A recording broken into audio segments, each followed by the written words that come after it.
اما بعد فاعوذ باللہ من الشیطان الرجیم بسم اللہ الرحمن الرحیم لقد من اللہ علی المؤمنین اذ بعث فیہم رسولا صدق اللہ العظیم ان اللہ وملائکتہ یصلون علی النبی یا ایھا الذین آمنوا صلوا علیہ وسلموا تسلیما الصلاۃ والسلام علیک یا سیدی یا رسول اللہ وعلی آلک واصحابک یا حبیب اللہ۔ محترم دوستو، السلام علیکم ورحمۃ اللہ وبرکاتہ۔ آپ بڑے خوش قسمت ہیں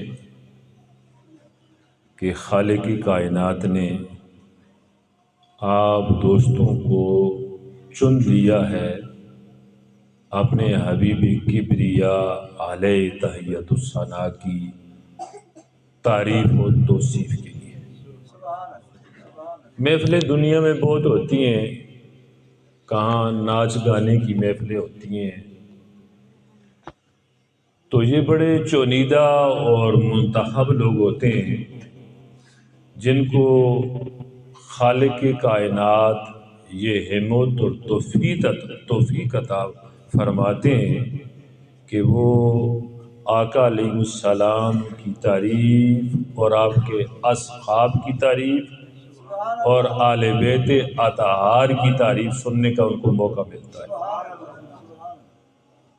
تو نبی پاک صلی اللہ علیہ وسلم کا میلاد، اکثر دوستوں کو لفظ میلاد سمجھ نہیں آ رہی۔ میلاد عربی کا لفظ ہے جس کا معنی ہے پیدائش۔ میلاد کا معنی پیدائش ہے، اور انگریزی میں ہم اسے برتھ کہتے ہیں، عربی والے میلاد کہتے ہیں، ہم اپنی زبان میں اسے پیدائش کہتے ہیں۔ یہ آقا علیہ السلام کی آنے کی خوشی میں ایک بڑا مشہور اور معروف کافر اور بڑا تکڑا کافر، جس کی مذمت میں خالق کائنات نے ایک پوری سورت نازل فرمائی ہے،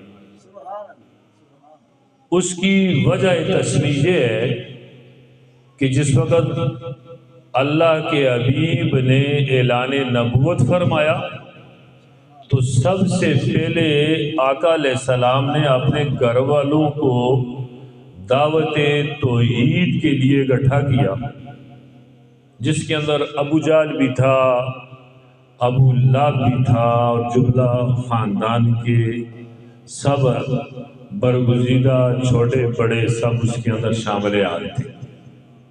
تو نبی پاک صلی اللہ علیہ وسلم نے فرمایا، یا ایھا الناس، اے لوگو، قولوا لا الہ الا اللہ، اے لوگو آپ کہو کہ اللہ ایک ہے۔ یہ جن لوگوں کی تم پوجا کرتے ہو، جو بیت اللہ شریف کے اندر آپ نے 360 بت رکھے ہوئے ہیں اپنے ہاتھوں سے بنائے ہوئے، یہ کچھ بھی نہیں دے سکتے، یہ کچھ بھی نہیں ہے۔ ان کے آگے آپ جھکتے ہیں، یہ آپ کو نہ نفع دے سکتے ہیں، نہ نقصان دے سکتے ہیں، نہ آپ کی مدد کر سکتے ہیں، نہ آپ کی بات سن سکتے ہیں۔ تو یہ رب نہیں ہے، رب وہ ہے جس نے مجھے اور آپ سب کو بنایا۔ جس وقت آقا علیہ السلام نے اللہ کی توحید اور یہ بھی فرمایا کہ میں اللہ کا آخری اور سچا رسول ہوں، تو اس محفل کے اندر ایک اٹھا، وہ تھا ابو لہب۔ جس طرح ہم کسی کے ساتھ خفا ہو جاتے ہیں تو ہم انگلی کے ساتھ اس طرح نہیں کرتے کہ میں آپ کو دیکھ لوں گا۔ ابو لہب اٹھا اور اٹھ کر کہنے لگا، یعنی اس طرح اشارہ کیا سرکار دو عالم صلی اللہ علیہ وسلم کی ذات مبارک کی طرف، تو اللہ کو یہ اشارہ اتنا برا اور ناگزیر اور اتنا ناپسند آیا کہ خالق کائنات نے اس کے اس اشارے کا ذکر، اس کی مذمت، اللہ نے ایک پوری سورت نازل فرما دی، تبت یدا ابی لہب وتب۔ اے ابو لہب تو بھی اور یہ تیرا میرے محبوب کی طرف اٹھنے والا ہاتھ تباہ اور برباد ہو۔ قیامت تک ہر تلاوت کرنے والا، ہر قاری اور قاریہ اس ابو لہب پہ صبح قیامت تک لعنت بھیجتا رہے۔ یہ اتنا بڑا کافر ہے کہ جس کی مذمت میں اللہ نے ایک سورت نازل فرمائی۔ روایت بخاری شریف، میں آپ کو چاند حدیثیں سناتا ہوں، اتنا وقت تو نہیں ہوگا۔ بخاری شریف، امام بخاری رحمہ اللہ فرماتے ہیں، راوی اس حدیث کے حضرت عباس رضی اللہ تعالی عنہ، کہ جب عبداللہ مر گیا، مرنے کے بعد حضرت عباس رضی اللہ تعالی عنہ کو خواب میں آیا تو حضرت عباس رضی اللہ تعالی عنہ نے پوچھا، سنا ابو لہب تیرے ساتھ اللہ رب العزت نے کیا سلوک کیا؟ کہنے لگا عذاب ہی عذاب ہے، لیکن ایک کام میں نے کیا تھا کہ جس وقت سرکار دو عالم صلی اللہ علیہ وسلم دنیا میں تشریف لائے تو میری ایک کنیز تھی، نوکرانی تھی، جس کا نام تھا صوبیہ اور سویبیہ، دونوں طرح سے اسے یہ لفظ ادا کیا جاتا ہے۔ وہ میرے پاس آئی جس وقت نبی پاک صلی اللہ علیہ وسلم دنیا میں آئے تو آ کر کہنے لگی، آپ کو مبارک ہو، آپ کے بھائی کے گھر اللہ نے بیٹا دیا ہے۔ تو میں نے اپنے اس بھتیجے کی خوشی میں، رسول تو وہ مانتا ہی نہیں تھا نا، مانتا تو جھگڑا کیسے ہوتا، میں نے اپنے بھائی کے بیٹے کی خوشی میں اس ہاتھ سے اس کنیز کو، پرانے زمانے میں لوگ بچوں اور بچیوں کو خرید لیتے تھے، تو یہ خریدی ہوئی کنیز تھی، اس کی نوکرانی تھی۔ تو ابو لہب کہنے لگا، میں نے اس بھتیجے کے آنے کی خوشی میں نے اس کنیز کو، نوکرانی کو کہا اس ہاتھ سے کہ جا، میں نے تجھے آزاد کیا ہے۔ تو باقی عذاب ہی عذاب ہے۔ بروز سوار جس ہاتھ سے میں نبی علیہ السلام کے آنے کی خوشی میں اس نوکرانی کو آزاد کیا تھا، تو وہاں سے مجھے ایک راحت اور آرام اور سکون حاصل ہوتا ہے۔ دیکھو اتنا بڑا تگڑا کافر، نبی تو وہ سمجھتا ہی نہیں تھا، رسول سمجھتا تو جھگڑے کیسے ہوتے۔ ایک بھتیجا سمجھ کر اس نے نبی پاک صلی اللہ علیہ وسلم کی آنے کی خوشی میں ایک نوکرانی کو آزاد کیا ہے، تو ہر بروز سوار اسے قبر میں آرام ہوتا ہے، باقی عذاب ہی عذاب ہے، وہ تو لعنتی ہے، جہنم ہی ہے۔ لیکن آقا علیہ السلام کی خوشی میں ایک بروز سوار کے دن اس نے کنیز کو، امام بخاری فرماتے ہیں، آزاد کیا ہے، اللہ اسے قبر کے اندر بروز سوار کے دن راہ پہنچاتے ہیں، باقی عذاب ہی عذاب۔ میں اور آپ تو مسلمان ہیں اور نبی پاک صلی اللہ علیہ وسلم کے ساتھ محبت کرتے ہیں، اور نبی علیہ السلام کی غلامی ہمارا فخر ہے، عبادات ہماری اتنی نہیں ہے۔ صحابہ نے ایک دفعہ سرکار دو عالم صلی اللہ علیہ وسلم سے گزارش کی، اے اللہ کی حبیب قیامت کب آئے گی؟ تو نبی پاک صلی اللہ علیہ وسلم نے فرمایا، آپ نے قیامت کے لیے کچھ تیاری کی ہے؟ تو صحابہ نے گزارش کی، یا رسول اللہ صلی اللہ علیہ وسلم، نئے نئے مسلمان ہوئے، مالی اعتبار سے بھی کمزوری ہے، کوئی صدقات اور خیرات نہیں ہے، کوئی اتنے بڑے ہمارے پاس سجود اور قیام بھی نہیں ہے، لیکن ایک چیز ہے کہ ہمارے دلوں کے اندر آپ کی محبت ہے۔ تو نبی پاک صلی اللہ علیہ وسلم نے فرمایا کہ تم جنتی ہو۔ اور صحابی بڑی عظمت والی چیز ہے، صحابی دوستو نمازوں سے نہیں بنتے، نمازوں سے بنتے اور میں اور آپ بھی بن جاتے، روزہ رکھنے سے صحابی نہیں بنتا، حج کرنے سے صحابی نہیں بنتا، صحابی نبی پاک صلی اللہ علیہ وسلم کی نظر کا کمال ہے۔ ایک صحابی 1 گھنٹہ زندہ رہے مسلمان ہو کر، حدیث کے اندر آتا ہے، فرض کیا 10 بجے نبی پاک صلی اللہ علیہ وسلم کی مجلس کے اندر آئے، اسلام قبول کیا، 11 بجے دنیا سے پردہ کر گئے۔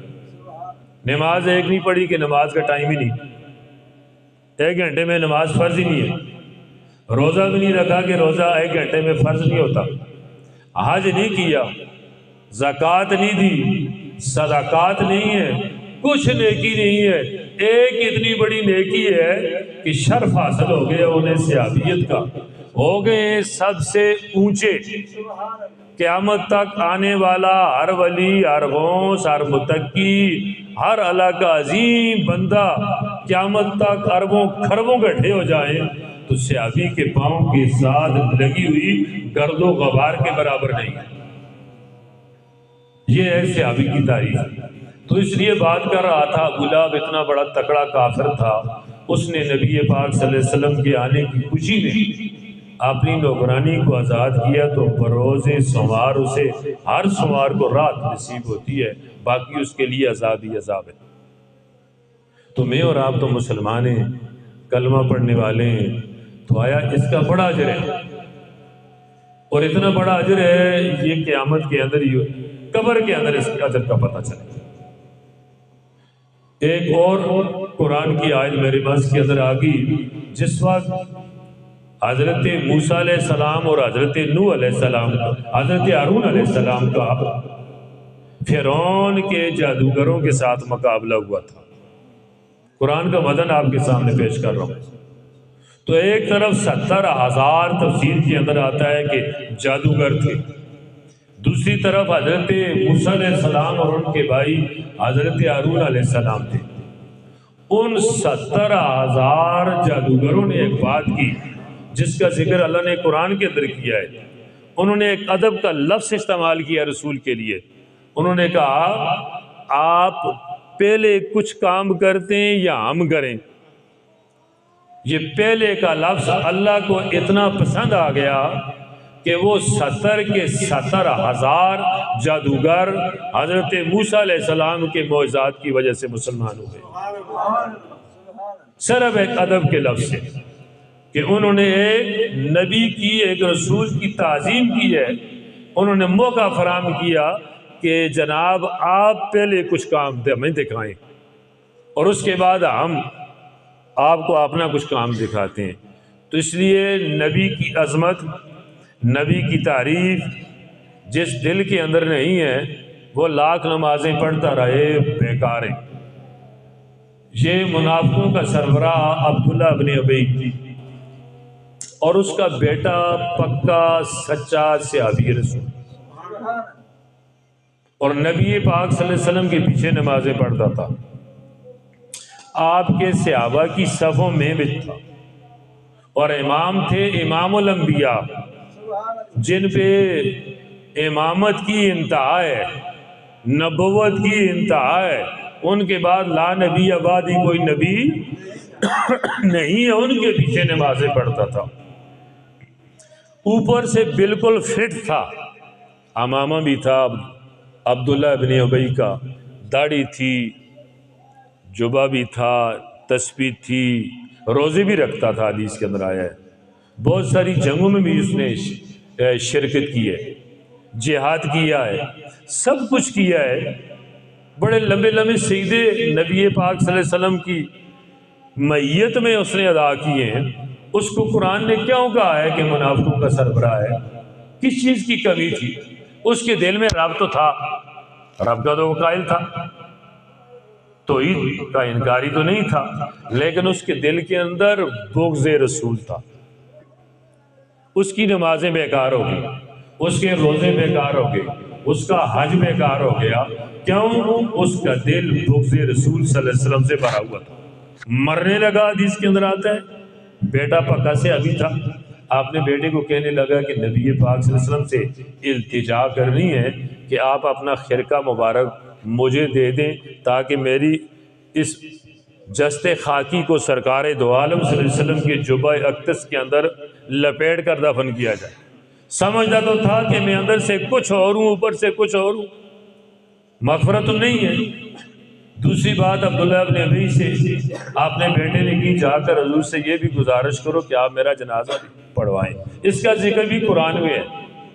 تو نبی پاک تو وما ارسلناک الا رحمۃ للعالمین ہے، وہ تو آپ کی رحمت تو کافر کے لیے بھی ہے، مجوسی کے لیے بھی ہے، مشرک کے لیے ہے، محب کے لیے بھی ہے، غیر محب کے لیے بھی ہے، مسلمان کے لیے بھی ہے، اور کافر کے لیے بھی ہے، اور گناہگار کے لیے بھی ہے۔ آپ نے صحابی کی دلجوئی کے لیے آپ تشریف لے گئے، نماز جنازہ پڑھی، دعا کی، اوپر سے اللہ کی طرف سے بھی آ گئی، ابھی اس کی مغفرت نہیں ہے، یہ گستاخ ہے آپ کا۔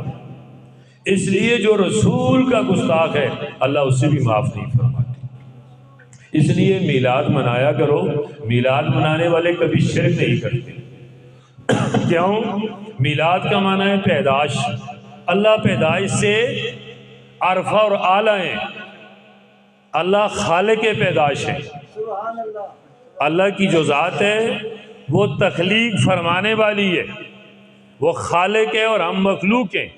اللہ پیدائش سے پاک ہیں، ہم پیدائش کے قابل ہیں۔ اس لیے میلاد منانے والا کبھی شرک نہیں کرتا، کہ کیوں؟ وہ نبی کو خالق نہیں سمجھتا، تخلیق سمجھتا ہے، اور تخلیق کے اندر سب سے اعلیٰ اور عرفہ سمجھتا ہے۔ اس لیے میلاد منایا کرو، میلاد کے اندر ٹول ڈمکا نہ ہو، بلکہ ذکر و اذکار ہو، آپ کی نعت پاک ہو، آپ کی حمد و توصیف ہو، تو یہی چیز نبی پاک صلی اللہ علیہ وسلم کا میلاد ہے۔ اس وقت ہم اپنی نسلوں کو سرکار دو عالم صلی اللہ علیہ وسلم کے آنے کے بارے میں نہیں بتاتے تو ہماری نسلیں کس طرف جا رہی ہیں؟ دیکھو، بے پردگی، بے حیائی اور فحشیت کہاں تک پہنچ چکی ہے۔ اب تو حالت یہ ہے کہ گورنمنٹ نے بھی وہ ٹرانسجنڈر کا بل پیش کر دیا ہے، اس کی پوزیشن بھی آپ سب کو پتہ ہے۔ یعنی اب ہمارا معاشرہ جو ہے وہ بے دین ہوتا جا رہا ہے دن بدن، دین سے لوگوں کے دلوں کے اندر رغبتیں، محبتیں، انس، رفاقت کمی ہو رہی ہے دن بدن۔ لوگ تنگیاں محسوس کرتے ہیں، جہاں کہیں تلاوت قرآن ہو، نعت پاک ہو، بڑے خوش قسمت لوگ ہوتے ہیں وہ جو بڑی فراغ دلی سے بیٹھتے ہیں۔ اکثر لوگ تنگی محسوس کرتے ہیں، گھڑیاں دیکھتے ہیں، بھائی وقت ضائع ہو گیا ہے۔ بھائی یہی وقت تو آپ کا قیمتی ہے جس کے اندر اللہ اور اللہ کے رسول کی باتیں ہو رہی ہیں۔ اس لیے اپنے گھروں کو ان محفل سے سجایا کرو، اور اس کے علاوہ ان محفل کے سجانے کا مین مقصد یہ ہے کہ اولادوں کو قرآن پڑھاؤ اور ان کو نمازی بناؤ۔ کل آپ سے ان کے بارے میں پوچھا جائے گا۔ صبح سویرے اٹھو اور اپنی اولادوں کے ساتھ سختی کرو، ان کو نماز کا پابند بناؤ، بچیاں ہیں تو ان کو پردے کا پابند بناؤ۔ نبی پاک صلی اللہ علیہ وسلم کا فرمان ہے کلکم رائن وکلکم مسئول عن رعیتہ، تم میں سے ہر بندہ گھر کا سربراہ ہے، اور جو اس کے ماتحت لوگ ہیں ان کے بارے میں گھر کے سربراہ سے پوچھا جائے گا۔ آپ کل میں اور آپ بالکل ان کے حق میں گرفتار ہوں گے۔ اس لیے بچوں کو نمازی بناؤ، بچیوں کو باپردہ لباس پہناؤ، بے پردگی سے بچاؤ۔ اگر آپ بچیوں کو بے پردہ لباس خرید کر دیں گے تو آپ اس کے اندر، اس جرم کے اندر برابر کی شریک ہیں۔ حلال کھلاؤ اور آپ بھی حلال کھاؤ تاکہ اولادوں کے اندر حیا پیدا ہو، اور حیا آ گیا، اور اللہ کے حبیب کا فرمان ہے الحیاء من الایمان، حیا ایمان کی علامت ہے۔ اور اللہ کے حبیب فرماتے ہیں اذا فاتک الحیاء فافعل ما شئت، جس وقت انسان سے حیا ختم ہو جائے پھر اس کا جو کچھ جی چاہے کرے۔ دنیا کی زندگی دوستوں بڑی تھوڑی ہے، پتہ نہیں کس وقت آرڈر آ جائے۔ یہ لازمی نہیں ہے کہ بوڑھا ہی ہو کر مرنا ہے، موت کا کوئی پتہ نہیں ہے، وہ رب کو ہی پتہ ہے کہاں مرنا ہے، کب مرنا ہے اور کیسے مرنا ہے۔ اس لیے ہر لمحہ اور ہر آن مرنے کے لیے تیاری میں رہو۔ جو حکم اللہ نے دیا ہے، نماز کا 5 وقت آرڈر ہے، نماز کو پہلے وقت میں ادا کرو۔ صحابہ نے پوچھا نبی پاک صلی اللہ علیہ وسلم سے کہ اللہ کو کون سا عمل پسند ہے؟ تو نبی پاک صلی اللہ علیہ وسلم نے فرمایا کہ نماز کو وقت کے اندر ادا کرنا اور سلام کرنے میں دیر کرنا۔ اس وقت دونوں عمل ہم سے بالکل دور ہو چکے ہیں، ہم ان سے بے خبر ہو چکے ہیں۔ ہم السلام علیکم ورحمۃ اللہ وبرکاتہ قریب سے گزر جاتے ہیں، نہیں کرتے، یا کرتے ہیں تو کسی جانے پہچانے کو کرتے ہیں، دوسرا مسلمان بھائی کھڑا رہتا ہے ہم اس کے پاس سلام نہیں کرتے، بلکہ سب کو کرنا چاہیے۔ ہمارے معاشرے میں غیر مسلم لوگ ادھر ہی نہیں ہیں، وہ سندھ میں کچھ کے پی کے اس طرف ہیں، وہ لوگ 2% ہیں۔ تو اس لیے السلام علیکم ورحمۃ اللہ وبرکاتہ کہا کرا کرو، اس سے دلوں کے اندر محبتیں بڑھتی ہیں، نفرتیں دور ہوتی ہیں۔ نمبر 2، جو ہی اذان ہو خود بھی نماز پڑھو، اپنے بچوں کو بھی پڑھاؤ۔ جب تک آپ سب سے پہلے نماز کا صاحب ہوگا قیامت والے دن، اگر اسی میں ہم رہ گئے تو پھر آگے ہوگا کیا؟ پہلا ہی کوشچن اگر ہمارا غلط ہوگا تو پھر تو ہم اس کے اندر ڈوب جائیں گے، پھنس جائیں گے۔ اس لیے اللہ کو حساب دینا ہے، اور حساب کس کا دینا ہے؟ قرآن کے اندر آتا ہے فَمَن يَعْمَلْ مِثْقَالَ ذَرَّةٍ خَيْرًا يَرَهُ فَمَن يَعْمَلْ مِثْقَالَ ذَرَّةٍ شَرًّا يَرَهُ۔ اور رائی کے دانے کے برابر اگر آپ نے نیکی کی ہے اس کی جزا بھی آپ کو ملے گی، اگر رائی دانے کے برابر آپ سے برائی ہو چکی ہے تو اس کی آپ کو ضرور سزا ہوگی، اور اس کا حساب آپ نے اپنے مالوں کو ضرور دینا ہے۔ وہاں آپ کی کفالت نہیں کی جائے گی، آپ کا کوئی وہاں وکیل نہیں ہوگا، یہ سوال و جواب آپ نے ڈائریکٹ کرنا ہے۔ ہاں کفالت ہوگی، وکالت ہوگی، نبی پاک صلی اللہ علیہ وسلم کی ضرور ہوگی، لیکن کچھ معاملات ہم نے خود بھی کرنے۔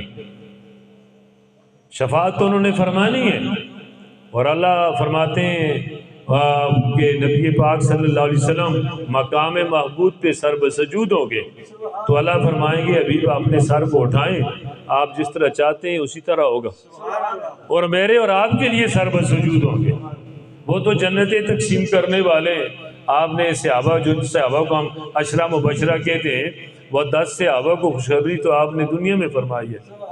ان کے اندر 4 بڑے اکابر صحابہ ہیں، حضرت ابوبکر صدیق رضی اللہ تعالیٰ عنہ، حضرت عمر فاروق رضی اللہ تعالیٰ عنہ، حضرت عثمان غنی رضی اللہ تعالیٰ عنہ، حضرت علی کرم اللہ وجہ۔ ہم حضرت علی کرم اللہ وجہ کو کرم اللہ وجہ کا لفظ کیوں لگایا جاتا ہے ان کے ہاتھ کے ساتھ، ان کے نام کے ساتھ؟ کہ انہوں نے بچپن میں بھی کبھی کسی بت کے آگے اپنے سر کو نہیں جھکایا، حالانکہ باقی صحابہ کے ساتھ رضی اللہ تعالیٰ عنہ، ان کے ساتھ زیادہ تر کرم اللہ وجہ، وجہ ان چہرے کو کہتے ہیں عربی میں، یعنی ان کے چہرے پہ اللہ کا اتنا بڑا کرم ہے کہ انہوں نے بچپن میں بھی کسی بت کے آگے اپنے سر کو نہیں جھکایا۔ دوسری بات یہ بھی میں کر دوں کہ بعض آج کل ایک سسٹم چل نکلا ہے بے وقوفوں کا، کہ جو لوگ حضرت علی کرم اللہ وجہ کی تعریف کرتے ہیں وہ شیعہ ہیں۔ یار وہ شیعہ لانتی لوگ ہیں، بے وقوف لوگ ہیں، ان لوگوں کا اسلام کے ساتھ کوئی تعلق ہی نہیں ہے، ان کا کوئی امام ہی نہیں ہے۔ حضرت علی کرم اللہ وجہ ہم سنیوں کے امام ہیں، حضرت امام حسن اور حضرت امام حسین رضی اللہ تعالیٰ عنہ ہم سنیوں کے امام ہیں۔ وہ جو لوگ ہیں ان کا کوئی امام ہے ہی نہیں، ان کا کوئی سسٹم ہی نہیں ہے، ان کا نظام ہی خراب ہے، لیکن یہ ایک سسٹم ہے بے وقوف لوگوں کا، وہ آگے پھیلا دیتے ہیں۔ ان سے بچنا ہے آپ لوگوں نے، اللہ ان کو ہدایت کامل عطا فرمائے۔ ہم نبی پاک صلی اللہ علیہ وسلم کے اصحاب ہیں، وہ بھی ہمارے سر کا تاج ہے، کیونکہ ان کے بارے میں نبی پاک صلی اللہ علیہ وسلم کا فرمان ہے الصحابی کا نجوم اہتدیتم اقتدیتم۔ آپ کا فرمان ہے میرے صحابی ستاروں کی مانند ہیں، تم جس کی پیروی کرو گے منزل مقصود تک پہنچ جاؤ گے۔ صحابی ہمارے سر کا تاج، اور نبی علیہ السلام کی جو آل بیت ہے وہ بھی ہمارے سر کا تاج ہے۔ نبی پاک صلی اللہ علیہ وسلم جس وقت دنیا سے جانے لگے فرمایا میں آپ کے پاس 2 چیزیں چھوڑ کر جا رہا ہوں، ایک میری آل بیت ہے اور ایک قرآن ہے۔ دیکھو اس کے اندر میرے آقا علیہ السلام کا علم غیب ہے، شاید آپ سمجھیں کہ نہیں، کہ اگر آپ صحابہ فرماتے تو صحابہ تو اتنے ہی تھے جتنے دنیا سے تشریف لے گئے، آل بیت تو اب بھی آپ کے سامنے۔ فرمایا میرے آل بیت جو ہیں یہ کشتی نوح کی طرح۔ سبحان اللہ، نعرہ تکبیر، نعرہ رسالت، نعرہ حیدری، پائی نعرہ پیغمبر پاک کا 1.25 لاکھ نعرہ حیدری، ایٹم بم نعرہ حیدری۔ تو کشتی نوح کا اس لیے کہا کہ کشتی نوح کے اندر جو سوار ہو گیا غرق ہونے سے بچ گیا، سبحان اللہ، سبحان اللہ، جو سواری سے باہر رہا وہ غرق ہو گیا۔ اور پھر نبی پاک صلی اللہ علیہ وسلم کی یہ مرفوع حدیث ہے کہ فرمایا مولا علی کرم اللہ وجہ، یہ لفظ مولا مجھے طارق جمیل صاحب ایک بڑے عظیم آدمی ہیں، انہوں نے ایک کتاب لکھی ہے گلدستہ آل بیت، سبحان اللہ سبحان اللہ بڑی پیاری کتاب، آپ لوگ پڑھیں۔ وہ ان کا میں نے کلپ بھی سنا، انہوں نے کہا مجھے پوری زندگی سمجھ نہیں آئی لفظ مولا کی۔ ظاہر ہے علم سمندر ہے، اور کوئی بندہ دعویٰ نہیں کر سکتا کہ میری مکمل کما حق کل کائنات کے اندر جتنے علوم میں نے حاصل کر لیے وہ انبیاء کے پاس ہیں، سبحان اللہ اور انبیاء جو ہوتے ہیں ان کو کوئی استاد نہیں پڑھاتے، باقی انسانوں ہم کو، مجھے اور آپ کو استاد پڑھاتے ہیں۔ حضرت عیسیٰ علیہ السلام دنیا میں آئے تو لوگوں نے، یہ سورہ مریم ہے، عیسیٰ علیہ السلام دنیا میں آئے تو ان کے خاندان والوں نے مریم علیہ السلام کی طرف انگشت نمائی کی۔ مریم علیہ السلام یہ بچہ آپ نے کہاں سے لایا ہے، حالانکہ آپ کا عقد ہی نہیں ہے۔ تو مریم علیہ السلام نے، قرآن کہتا ہے اشارت علیہ، مریم علیہ السلام نے اس مولود بچے کی طرف اشارہ فرمایا۔ سبحان اللہ سبحان اللہ قوم کہنے لگی جی یہ نومولود بچہ جو ابھی پنگوڑے میں ہے، میں قرآن بیان کر رہا ہوں، سورہ مریم ہے، ہر گھر میں قرآن ہے، ترجمے والا قرآن کھول کر سورہ مریم پڑھو، اسے دیکھو کہ باقی یہی چیز بیان کی تھی، اس کے اندر کوئی فرق تو نہیں ہے۔ قوم نے کہا جی یہ تو پنگوڑے میں ہے، یہ تو کیسے بولیں گے؟ ماں کو پتا تھا نا یہ عام بچے تو نہیں ہے، یہ تو نبی ہے۔ سبحان نبی جماندڑو نبی ہوتے ہیں، اعلان نبوت بعد میں ہوتا ہے۔ یہ نہیں ہے کہ 40 سال کے بعد نبی ہوتے ہیں، وہ اعلان نبوت ہوتا ہے، سبحان اللہ پیدائشی نبی ہوتا ہے۔ تو حضرت عیسیٰ علیہ السلام نے فرمایا انی عبد اللہ، قرآن ہے، فرمایا میں اللہ کا بندہ ہوں۔ قوم جو ہے وہ تعجب میں پڑ گئی، اتنا چھوٹا بچہ جو 3 4 یا 5 یا 7 یا 8 9 دن کی روایتیں یہاں تک کہا انی عبداللہ، میں تو اللہ کا بندہ ہوں۔ اس کے ساتھ دوسرے الفاظ ہیں کہ مجھے اللہ نے کتاب بھی عطا فرما دی ہے، سبحان اللہ یعنی انجیل،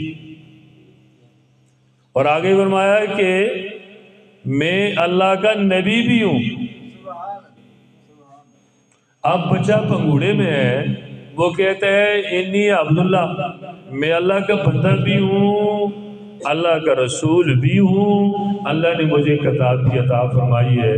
تو مجھے بتاؤ کہ ان کو کس نے پڑھایا؟ ابھی تو ہے 9 دن کے یا 7 دن کے یا 8 کے، پنگوڑے میں قرآن ہے، قرآن کے ایک لفظ کا آپ انکار نہیں کر سکتے، ایک زیر کا بھی انکار کریں گے تو آپ مسلمانی سے فارغ ہو جائیں گے، کیونکہ یہ وہی جلی ہے اور وہی خفی حدیث ہے۔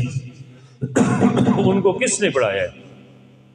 اللہ کے جتنے نبی ہیں ان کو اللہ خود پڑھواتے ہیں، وہ جبریل کے محتاج نہیں ہوتے۔ جبریل علیہ السلام ان کو اللہ کا پیغام دیتے ہیں۔ تو جس شخصیت کے ساتھ اللہ کا بذات خود یا بذریعہ جبریل علیہ السلام رابطہ ہو جائے وہ نبی یا رسول ہوتے ہیں۔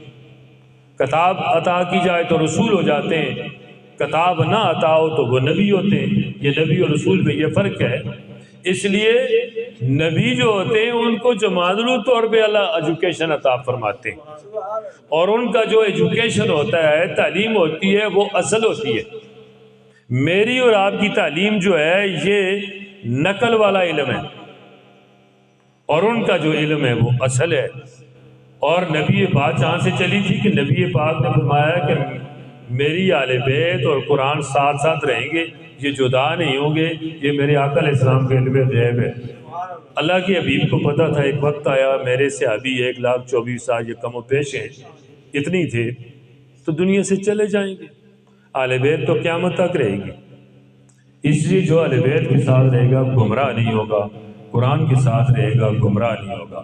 اب اہل بیت کے لیے بھی یہ گزارش ہے، اہل بیت کو ماڈل بننا چاہیے، وہ رہنما ہیں، وہ امام ہیں امت مصطفی صلی اللہ علیہ وسلم کے، ان کو نمازی ہونا چاہیے، ان کو اعلیٰ صفات کا مالک ہونا چاہیے، ان کے اندر سچائی ہونی چاہیے، ان کا سینہ وسیع ہونا چاہیے، سبحان اللہ سبحان ان کے دلوں کے اندر محبتیں ہونی چاہیے، وہ معاف کرنے والے ہوں، وہ پیار کرنے والے ہوں۔ دیکھو نا، ابھی میں نے آپ کو ایک کلپ سنایا تھا آقا علیہ السلام کا، بازار میں ایک صحابی نے آپ سے قمیض مبارک مانگی تو آپ نے اتار کر وہیں دے دی۔ کون کر سکتا ہے جی؟ لیکن وَأَمَّا السَّائِلَ فَلَا تَنْهَرْ، اللہ نے فرمایا تھا ابھی کسی مانگنے والے کو آپ نے جھڑکنا نہیں ہے، بس عطا فرماتے رہو۔ سبحان اللہ سبحان اللہ تو اس لیے جو سادات ہیں اسپیشلی میں ان کے لیے گزارش کرتا ہوں، میں آپ بھی انتہائی گنہگار انسان ہوں، ان کو ماڈل ہونا چاہیے۔ کیوں قوم ان کے پیچھے ٹرتی ہے؟ ان کو سیدھا ہونا چاہیے، سیدھا عقیدے سادات کے ساتھ وابستہ ہو کر بنتے ہیں۔ کچھ شمال کی طرف چلے جاتے ہیں، کچھ اور طرف چلے جاتے ہیں، وہ ایک الگ بات ہے، وہ ایک الگ سسٹم ہے۔ اس لیے سادات کو سیدھا، کیونکہ سادات کا بڑا مقام ہے، اور نبی پاک صلی اللہ علیہ وسلم نے فرمایا خصائص الکبریٰ کے اندر آپ کا فرمان ہے، جس نے میرے خاندان کے ساتھ کوئی نیکی کی، اس نیکی کا صلہ میرے خاندان کے وہ فرد نہ دے سکا دنیا میں، تو نبی علیہ السلام نے فرمایا میں قیامت والے دن خود اس نیکی کا صلہ دوں گا۔ کتنی بڑی گارنٹی ہے خاندان رسول کے لیے کہ اللہ کے حبیب اس کی نیکی کا صلہ قیامت والے عطا فرمائیں۔ اس لیے سادات کو نمازی ہونا چاہیے، پاک باز ہونا چاہیے، صاف ستھرا ہونا چاہیے، تاکہ لوگ دیکھ کر اس کی تقلید کریں۔ اس کو اللہ نے بڑا اعلیٰ بنایا ہے، یہ اللہ نے بنایا۔ انما یرید اللہ لیذھب عنکم الرجس اہل البیت، قرآن کے اندر ہے۔ اللہ فرماتے ہیں یہ انما کا جو لفظ ہے نا عربی کا، یہ تالے کا کام کرتا ہے، اس کے اندر اور کوئی بندہ انٹر نہیں ہو سکتا۔ یہ تالا ہے انما، یہ عربی کا جو گرامر کا کلیہ ہے کہ انما کا لفظ تالا ہے، تالا لگ جائے تو کوئی بندہ اندر نہیں داخل ہو سکتا۔ فرمایا یہ وہی ہے، بس جو ہے وہی ہے۔ حضرت فاطمہ الزہرا رضی اللہ تعالی عنہ کی اولاد جو ہے وہ سادات ہے، تو امت مصطفی سادات کا تو دل سے پیار کرتے ہیں، وہ تو قیامت تک چاہنے والے ہیں، لیکن سادات کو ماڈل ہونا چاہیے تاکہ لوگ ان کو دیکھ کر ان کی تقلید کریں۔ سیدھا ہونا چاہیے، بالکل صراط مستقیم پہ، ان کو دائیں بائیں پھسلنا نہیں چاہیے۔ ہم پھسل گئے تو ہمارے پیچھے چلنے والے گٹر میں گر جائیں گے، وہ تو گر جائیں گے نا جی۔ جو لوگ ہماری تقلید کرتے ہیں، اگر ہم پھسل گئے، ہمارا قبلہ اس طرف ہے، ہم ادھر جناب علی شمال کی طرف نماز اگر ہم کو لے کر جا رہے ہیں، تو آپ میں اور آپ تو ہم سب گٹر میں چلے جائیں گے۔ اس لیے سادات کو بالکل سیدھا، صاف ستھرا، ماڈل، نمازی، پاک باز ہونا چاہیے۔ اور حضرت زین العابدین رضی اللہ تعالیٰ عنہ کے پاس ایک ان کی میں ہسٹری آف لائف میں پڑھ رہا تھا، ایک مہمان آیا اجنبی اور رات کو ٹھہرا، صبح جاتے ہوئے آپ نے اسے 1000 اشرفی دی، وہ آگے چلا پھر مڑا، کہنے لگا حضور آپ نے مجھے پہچانا نہیں۔ حضرت زین العابدین رضی اللہ تعالیٰ نے فرمایا یار آپ بھولنے والے ہیں، آپ نے کوفہ کے بازار میں ہمیں پتھر مارے تھے، لیکن وہ آپ کا کام تھا، یہ ہمارا کام۔ اس لیے سادات کو بڑا مغز، بڑا دل، وسیع القلب، امت کے ساتھ پیار، امت کے اندر پریشانیاں بھی ہیں، بیماریاں بھی ہیں، ظاہر ہے بہت سارے مسائل ہیں، پر درگزر کرنا چاہیے، پیار رکھنا چاہیے۔ اور اللہ نے سادات کا بڑا مقام بنایا ہے کہ ان کی نسبت ہے نبی علیہ السلام کے ساتھ، یہ نسبت کی طرف سے، اور ہمارا پورا مذہب نسبت والا ہے۔ دیکھو یہ جو آپ ساتھ تو آپ کرتے ہیں خانہ کعبے کا، یہ نسبت ہے حضرت ابراہیم علیہ السلام کی، اور ہر حاجی اور عمرہ کرنے والے کے لیے تو خانہ کعبے کے ساتھ چکر لگانا فرض ہے، فرض جب تک نہیں لگاؤ گے آپ کا حج نہیں ہوگا۔ اور یہ سنت ہے ابراہیم علیہ السلام کی، حدیث کے اندر آتا ہے جس وقت حضرت اسماعیل اور حضرت ابراہیم علیہ السلام نے کعبے کو بنایا، تو جس طرح ہم مکان بناتے ہیں تو دائیں بائیں چکر لگاتے ہیں، دیکھتے ہیں بھائی دیوار ٹھیک ہے، پرنالہ مستری نے ٹھیک لگوایا ہے، یہ چیز ٹھیک ہے۔ تو حضرت ابراہیم علیہ السلام نے جس وقت کعبے کو بنایا تو ہم نے 7 چکر لگائے، دائیں بائیں دیکھا، اللہ کو اتنی پسند آ گئی کہ پوری امت کے لیے فرض ہے۔ سامنے پار مشرق کی طرف صفا اور مروہ پہاڑ ہے، اس پہاڑ پہ ایک اللہ کی ولیہ دوڑی ہے، ایک نبی کی ماں اور ایک نبی کی زوجہ، حضرت اسماعیل علیہ السلام کی والدہ، ابراہیم علیہ السلام کی بیوی، پانی کی تلاش میں دوڑی ہے نا، تو اللہ نے ہر حاجی کے لیے وہ لازمی قرار دیا ہے۔ دیکھو وہ بھی نسبت ہے پہاڑ ہے۔ آپ جناب علی اللہ آپ کو لے کر جائے گا۔ میں نے پاکستان سے غالباً 13 یا 14 عمرے کیے ہیں، مجھے پتہ ہے، تو بالکل کالا بٹا ہے جی، پتھر ہے۔ آج بھی اہل عرب والوں نے کم از کم ٹنوں کے حساب سے، نواز صاحب بیٹھے ہیں، انہوں نے دیکھا ہے، اور بھی کئی دوست ہیں بہت سارے ہیں، انہوں نے دیکھا ہے کہ اس کے اوپر پورا ایک چھت ہے، صفا کی طرف، مروہ کی طرف بھی پہاڑ ہے، لیکن ان کو ٹانپا نہیں ہے، کاٹ دیا ہے، تاکہ اس لیے رکھا ہے کہ آنے والی ہر نسل اس کا انکار نہ کر دے۔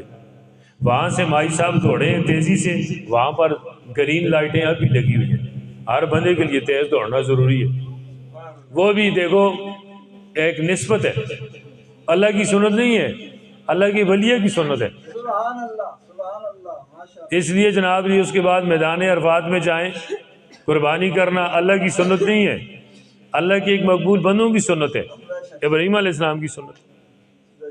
شیطان کو کنکریاں مارنا اللہ کی سنت نہیں ہے، ابراہیم علیہ السلام کی سنت ہے۔ یہ پورا حج جو سب سے بڑا اور اعلیٰ رکن ہے اسلام کا، تمام اللہ کے ولیوں کا، اللہ کے رسولوں کی سنت ہے۔ اس لیے قرآن کی بنیاد کہاں سے؟ سورہ بقرہ سے ہے نا۔ بقرہ تم کہتے ہیں گائے کو عربی میں، تو ہم اپنی زبان میں اسے گائے کہتے ہیں۔ قرآن کی بنیاد ہی غیر اللہ پہ ہے۔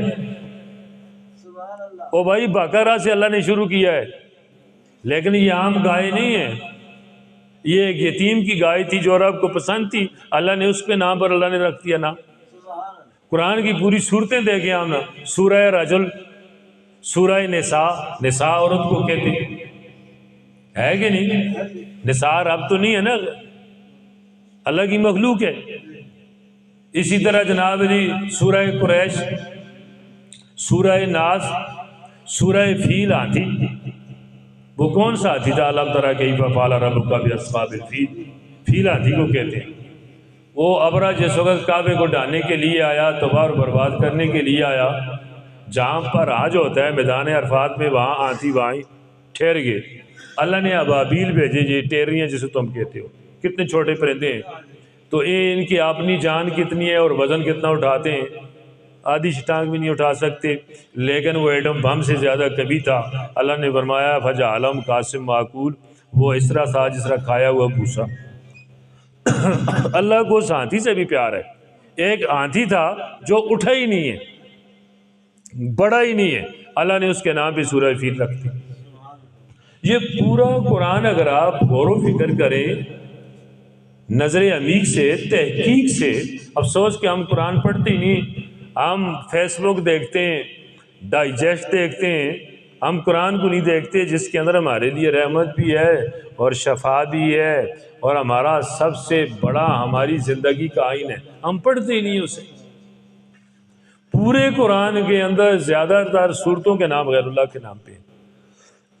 اس لیے جس کو ہم غیر اللہ سمجھتے ہیں وہ غیر اللہ ہے ہی نہیں ہے، ان کے اندر ایک اللہ کا امر ہے۔ میں اور آپ سب بیٹھے ہیں، ہمارے اندر ایک چیز ہے، روح کے بارے میں اللہ نے فرمایا کلو روح من امر ربی، روح اللہ کا حکم ہے۔ اس لیے یہ ہماری جسم پورا جو ہے یہ اللہ کی وحدانیت کی دلیل ہے۔ اگر پوری دنیا کے اندر اس وقت 7 ارب لوگوں کی تعداد ہے اور 1.5 ارب مسلمان ہیں، ہر بندہ اگر اپنی جسم پہ غور و فکر کرے، میں سمجھتا ہوں پوری دنیا میں ایک بندہ کافر نہ رہے، 7 کے 7 ارب لوگ مسلمان ہو جائیں۔ ہمارے اس پورے وجود کے اندر اللہ کی تجلی ہے، اور اللہ کی وجود کی دلیل ہے کہ حضرت علی کرم اللہ وجہ فرماتے ہیں، آپ سے کسی نے پوچھا کہ اللہ رب العزت ماں کے رحم کے اندر وَالَّذِي يُصَوِّرُكُمْ فِي الْأَرْحَامِ كَيْفَ يَشَاءُ، سب سے پہلے کس چیز کو پیدا فرماتے ہیں؟ تو حضرت علی کرم اللہ وجہ نے فرمایا کہ شہادت کی انگلی کو۔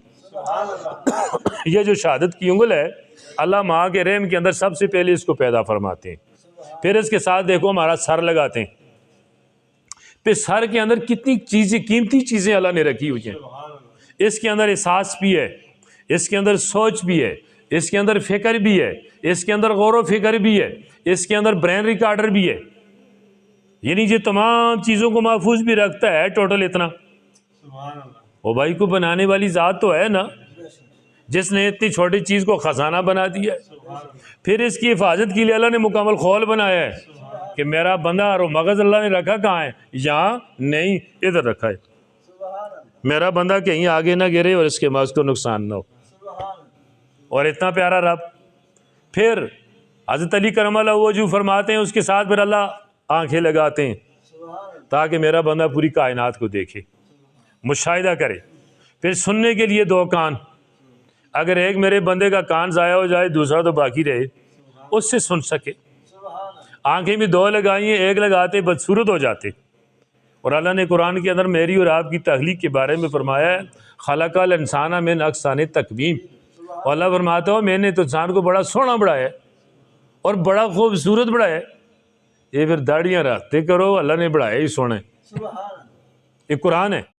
جانوراں دے اتنے بڑے بڑے لمبی لمبی جیباں ہوندی ہیں لیکن وہ بول نہیں سکتے.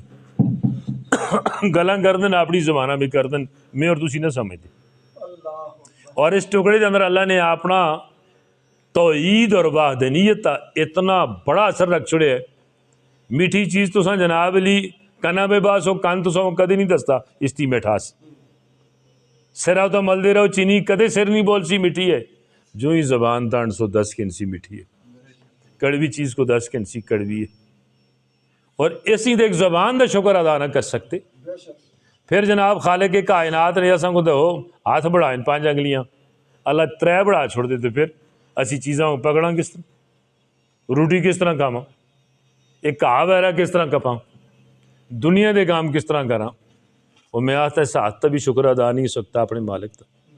پھر 2 لائن کے توازن بھی برقرار رہے. ایک ہوندہ ہو سکتا ہے اسی جناب اس طرح ٹرنا شروع کر کے نا پھر اپنے بندے کو جناب لی ٹرنا اس تے پیر عطا فرمائیں. پھر پیر کتنے خوبصورت بڑھائیں. اللہ اس کی 2 انگلیاں بڑھا چھوڑ دے توازن برقرار نہ رہندا پھر بھی اسی دوڑاں ٹہج ہولاں. اللہ نے فرمایا کہ نہیں میں اپنے بندے دے پیر بھی دو. او بھائی یہ چیزاں اساں کو کس تے تفیل ملی ہیں جن دے تفیل تسی تے میں آج اتنے بیٹھے تھے. ان نبی پاک صلی اللہ علیہ وسلم نے تفیل ملی ہیں. پھر اللہ رب العزت نے کائنات کے اندر دن دی روشنی واسطے اللہ سبحانہ کو بہت بڑا سورج عطا فرمایا. اور سورج اتنا بڑا ہے کہ زمین تو بڑا ہے. پھر اللہ دی قدرت کاملہ دے نال دیکھو بغیر کسی پلر دے بغیر کسی تھمے دے طلوع بھی ہوندہ اور غروب بھی ہوندہ. کتنی بڑی آفت ہے, کتنی بڑی آفت ہے, زمین سی بڑا ہے. پھر رات واسطے اللہ سن چاند اساں دی روشنی واسطے بڑھایا ہے. یار ہم بڑے بندے اگر راتی کو کم کر دیں فیکٹریوں میں کم کر دیں مزدور ہیں لیبر ہیں اندھیرا نہ ہونے شاید انہوں کو غربت ہوا ہے بتیاں نہ بال سکن لائٹ تا اجرا نہ کر سکن. اللہ نے بڑی لائٹ ہوتا لائی دی. فَبِأَيِّ آلَاءِ رَبِّكُمَا تُكَذِّبَانِ. اور دوستو اسی اللہ دی کڑیاں نعمتاں تے ذکر کراؤں اور کس نعمت تا مطلب اسی ذکر کر سکتے ہیں.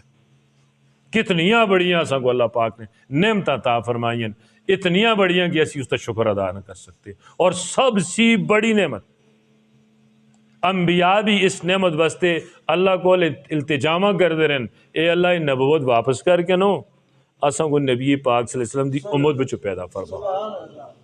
اے اعزاز اساں کو امت مصطفی کو پیدا فرمایا. اور نبی پاک صلی اللہ علیہ وسلم فرماندن قیامت والے دن اٹھ تو نہیں گئے ہو نا, اٹھ کے ہوتا پھر کاموں کو اینڈ کر چھوڑا کو مسئلہ کوئی بھی نہیں. یہ ذرا کعبہ پیر صاحب دے 2 گھٹ ذرا پی کے نا یہ تو سن نہ ٹھیک ہے, یہ ٹھیک ہے تسی دیو نا تسی دیو ذرا گلا بڑا خشک ہو گیا ذرا چاند گالاں کر کے نا حدیثاں چھڑا کے نا تنگی بھی تے نا اچھا دیو. اللہ اکبر اچھا یار زندہ باد تھوڑا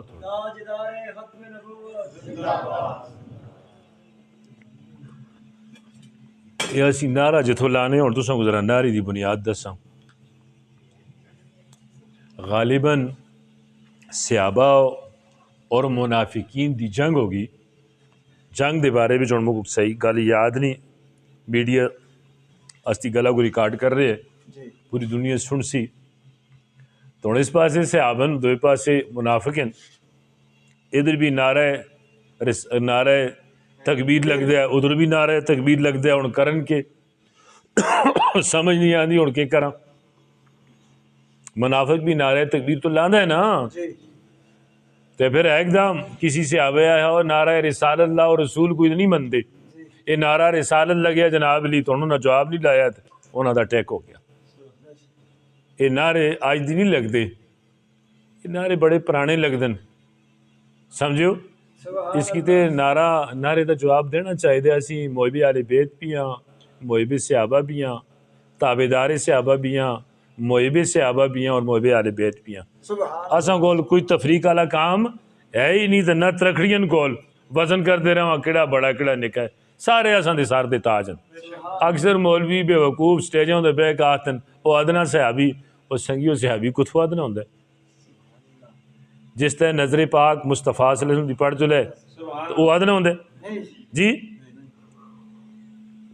ابو جہل دی گل کرو وہ ادنا ہے. بلال حبشی, حبشہ تو آئین غلامہ سے, رنگ دے سیاہ سے. ابو جہل کول بیٹھے رہے جڑے مکے باغ گین, دو چار آدمی بیٹھے تھے نستی میبل بچ. ٹوٹل 200 فٹ تا فرق ہے. نبی پاک صلی اللہ علیہ وسلم دے گھر مبارک دا جتوں لائبریری ہے تو جتھا ابو جہل دا گھر آسا ہوتا ہے لیٹرینن, 200 فٹ تا فرق ہے. نہیں سمجھے وہ جنا. حضرت بلال حبشی حبشہ تو آ کے غلام ہو کے وہ مقام حاصل کر گئے تے چل دے مکے بچن تے آواز جنت بچاندی ہے. وہ گھر والا جڑا کول بیٹھے دے وہ جادو تے سحر سمجھ گئے, غلیظ تے گندی موت مر گئے. قیامت تک ہر آنے والا مسلمان تو مسلمان ہے, اعلیٰ شے ہے. کافر بھی اپنی اولاد دا نام ابو جہل نہیں رکھتے. اس کی تے یہ فائدہ مقدر دی گل ہوندی ہے. کئی دفعہ کولا والوں کو نہیں ملتا, دورا والوں کو مل جلتا ہے. یہ اللہ دے فضل دی گل ہے. جس طرح فضل آوا ہے اور دے ہو آیا یزید دے کھاتے بچ آسا, فوج دے سربراہ آسا, قسمت تبدیل ہوگی. ادھر دوزخ آسا ادھر جنت آسا, اکھیاں دے اندر روشنائیاں آ گئیاں. فضل آ جلے تو روشنائیاں آ جلتی ہیں. فضل نہ آوا تو پھر انسان اس کو جادو تے سحر نال تشبیہ دے کے گندی مور دنیا تو مر جلدا ہے. جی ابو جہل اور ابو لہب مرے. تے سامنے اپار جنت ہے, ادھر حسن امام حسین علیہ السلام ہیں, ادھر یزید ہے, گھوڑے کو ایڑی ماری جناب ادھر ٹر گیا تو جنتی ہو گیا. سبحان اس پاسے حالات دیکھو کہ آج تک کوئی جنا اپنے پترا نہ یزید نہیں رکھتا. کدی تو آتا بھی ہو اچھا, لیکن دلو برا سمجھدار لوگ سن کے انسان. تو برائی دی کیا تعریف ہے؟ برائی دے بارے میں امام لکھتے ہیں ہر وہ شے برائی ہے جس اظہار تسی دو نال کر دیں شرم محسوس کرو, وہ برائی ہے. یہ فقہ دا مسئلہ ہے. جس طرح اظہار کر دیں تسی آؤ یار میں آکساں دی گل ٹھیک نہیں, وہی تو برائی ہے. اس کی تے ایک کوئی پتہ نہیں کس طرح اللہ دی رحمت ہو چلے. اس کی تے دوستو گل کہ تو چل رہی ایسی کہ ایک دفعہ ابو جہل نے ایک پلان بڑھایا. بخاری دی حدیث ہے, امام بخاری رحمہ اللہ فرمانن کہ ابو جہل آیا نبی پاک صلی اللہ علیہ وسلم ڈیلی کعبے بچانن, ایک بڑا کھڑا کھونو کھو تے استغفر اللہ. جس وقت وہ بے ٹہجلن راتی آسن نہ دے رہا اسی ٹہجل سن تو اپنے جتنے اس تے شیطان اس تے ٹیم دی لوگا سے انہوں کو دسے ہوتا بٹے مارنا. خبیث جو ہی آپ اٹھیا, ابو جہل آپ ٹہ گیا بچ تو جنے دے بچو تیار آ سے انہوں دراب دا آواز سنیا. امام بخاری لکھتے ہیں انہوں تو بٹے مارنے شروع کر کے وہ تلا پیٹا ہوئے بھائی میں ہاں, انہیں تسی ہو ادھر آتی ساری اس کو بٹے مار دے رہے. صبح ہویا دہیا, انہیں آیا کل دیکھو یار جڑا آتا ہے میں ہاں, دہیا وہ آسا خبیث. حدیث کے اندر آندا وہ تو رسی سٹیاں وہ عورتنا ہوں کٹ ہے اس کو اللہ دے حبیب بھی کٹ سن.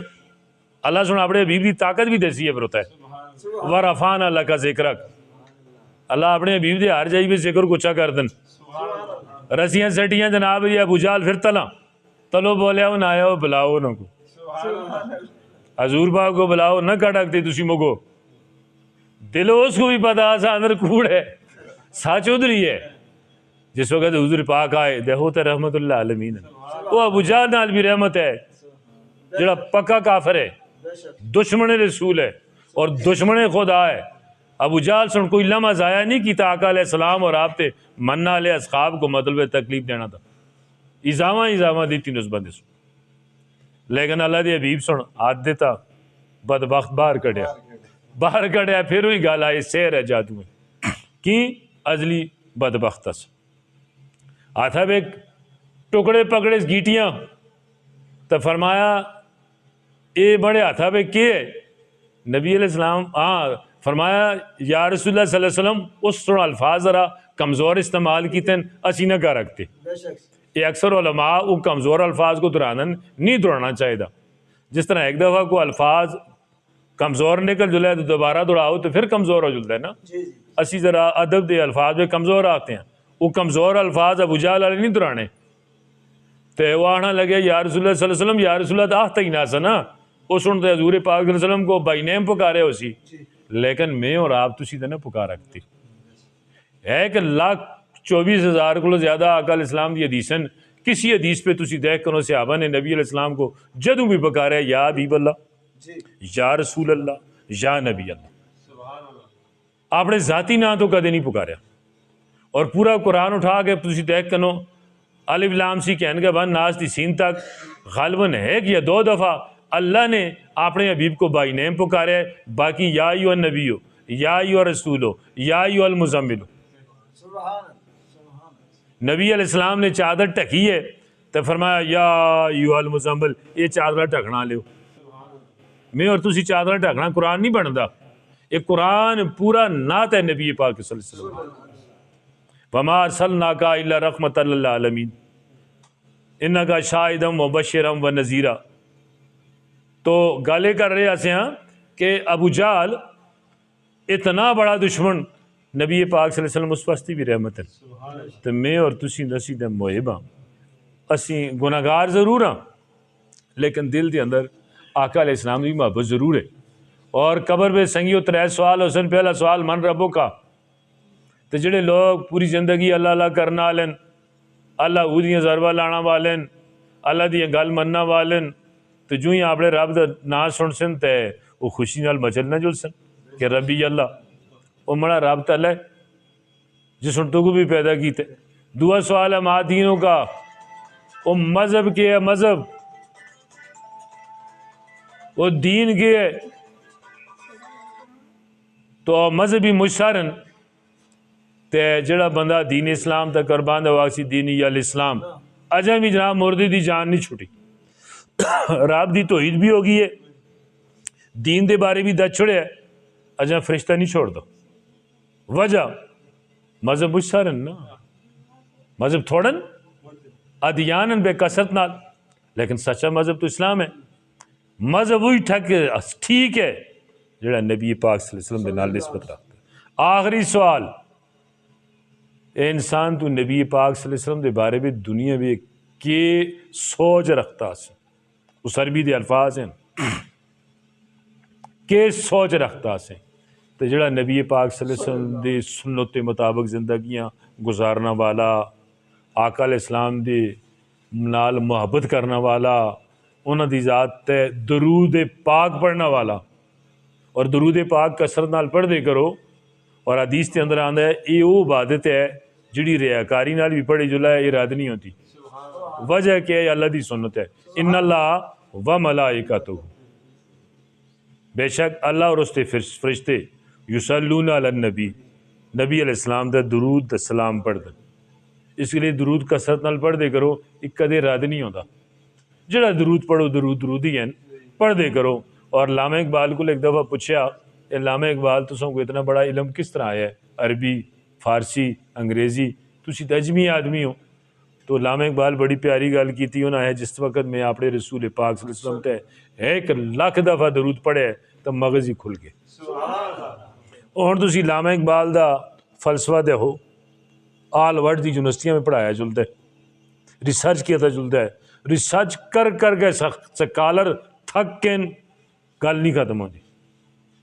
عربی دے اشعار دے ہو فارسی دے اشعار دے ہو